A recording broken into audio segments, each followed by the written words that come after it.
Well, things happen in groups of things. So there were three things that happened that when the Spirit spoke to me, but I didn't know it was the Spirit speaking to me. There were three other things that happened where I felt like I was in a good place, but I didn't have the same feeling of the Spirit. And then there was three things in my life that happened that caused me to eventually find the church.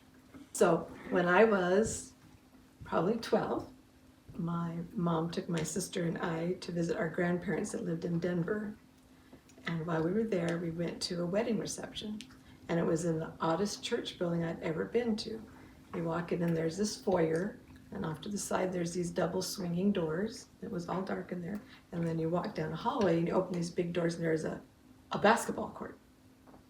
Never been in a church building like that. Does that sound familiar to you guys? Yeah. Yeah, we have to So we walked in and we gave them our present and visited for a little bit, and then we left. And as I distinctly remember when I was walking back through the foyer to go out the outside doors, and I looked to the left into what we know as the chapel, and it was like a little voice said, "It's in here.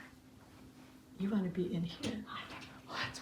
And I never thought any more about it. But that was my first experience with the Spirit whispering to me. So I have my notes so I don't get out of order. Okay.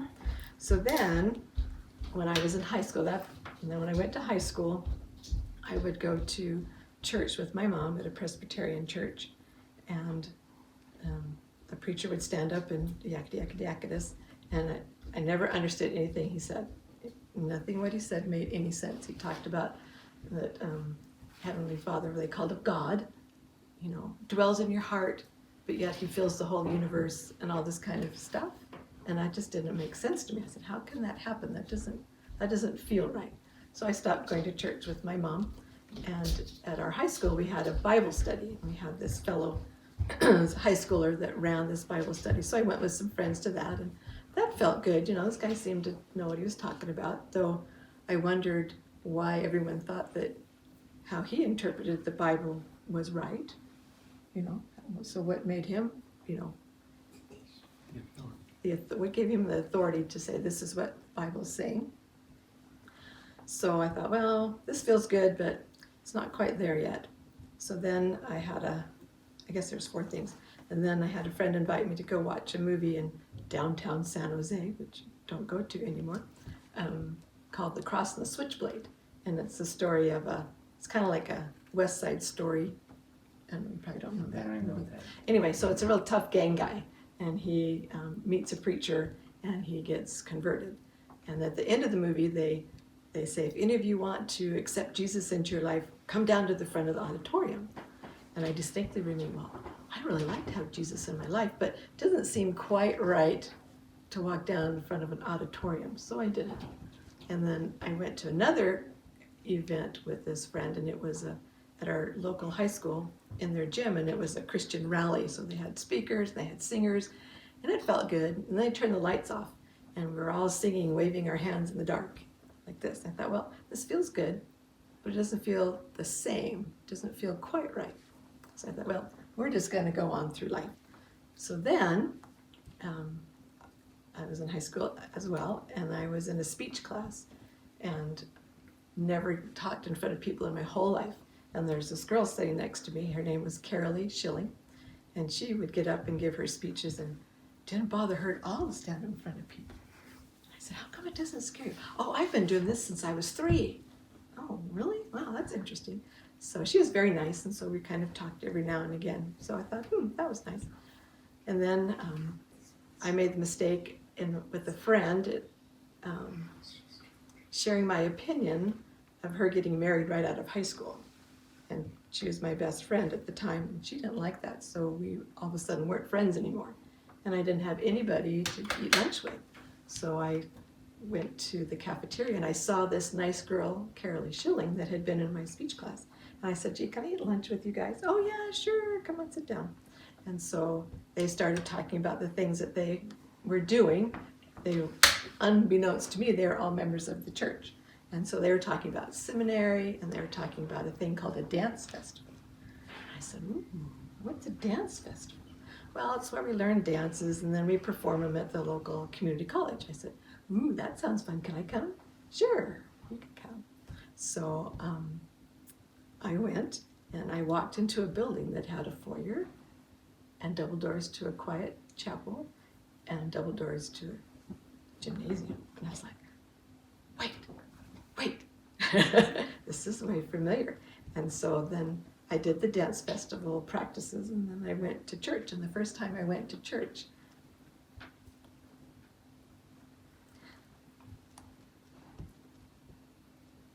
it was like it all came together. And I felt totally at home. Everything they talked about at church made total sense. I learned about a Heavenly Father that knows my name, knows your name, and I never looked back. But I did forget one thing. Just before I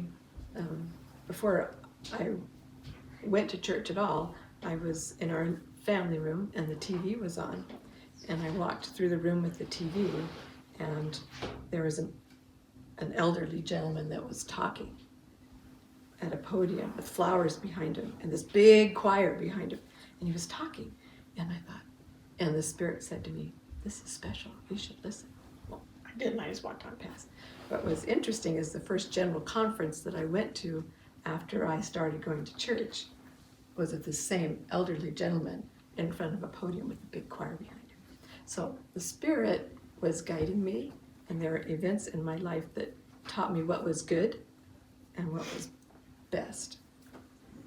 And that was my conversion You went to church story. for a while, didn't you, before you got baptized? I went to church for probably a year and a half, because you have to have your parents' permission to get baptized until you're 18. And my mom that I lived with, my dad and mom were divorced, she wouldn't allow me to get baptized. She had mental health issues, among other things, but she had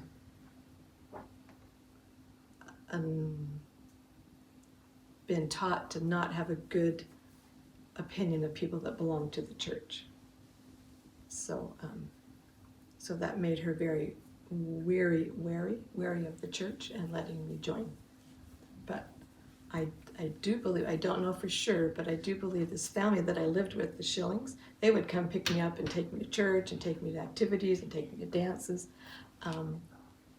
Brother Schilling was an airline pilot, and my dad was a private pilot. And somehow I think Brother Schilling was able to talk to my dad, because all of a sudden my dad signed these papers that said I could get baptized. So there were things happening around me that I had no idea of. But when I asked the missionaries if I could take the lessons, because you have to take the missionary lessons before you can get baptized, they were shocked because they thought I was a member because I'd go to everything. So that was fun for them. Anyway, I'll be quiet now. That's my conversion story. Haven't looked back, and it's wonderful and great. And there you guys are. You have any other questions? Can you tell us a little bit about, like when you first, like after you're baptized, did you have any issues with family? But the fact that you're Resistance, only yeah. family resistance or friend groups that had changed, or any feelings of confusion, of accepting something new like that, Well, I had to find all new friends at school. The one friend that I had hung out with a lot and went to the Christian rally with, in the Bible study, she and her church were praying for me, and she was very distraught that I had joined that church. But it was an easy transition, because there's lots of friendly kids at church that I just got absorbed into that group.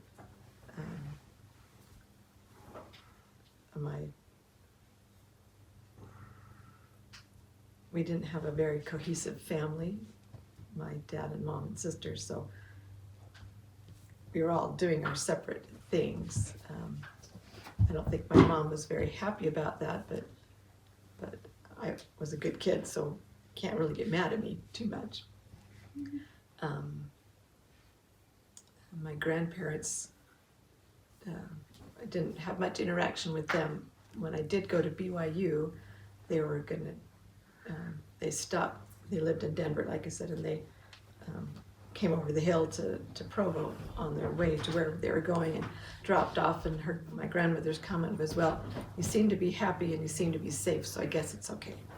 So, but I don't know that I remember my father, Grandpa Lee, when we were first married, finances would be kind of tight sometimes, and we would have money for, rent, car payment, groceries, or tithing, and we only had money for 3. So we had to pick the one that we couldn't pay, which was never not paying your tithing. And Grandpa Lee said, well, I will only help you if you stop paying tithing. If you pay tithing, I will never help you financially. And well, so the end of that story, we never stopped paying tithing. So